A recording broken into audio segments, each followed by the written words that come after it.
Izogie Tann. I'm for Portland, Oregon. Oh, you asked the perfect question. It's my passion. I started this journey of hospitality since I was 16. My mom introduced it to me, and ever since then, I've always liked food and people. To me, goes well together.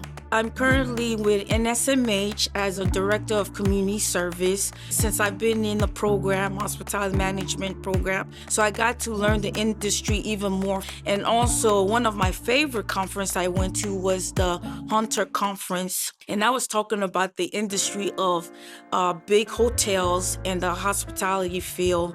We just came back from Orlando, and that was also a good conference as well. So, and the leadership for women in hospitality was in Vegas. That was really nice because we stayed at a nice hotel.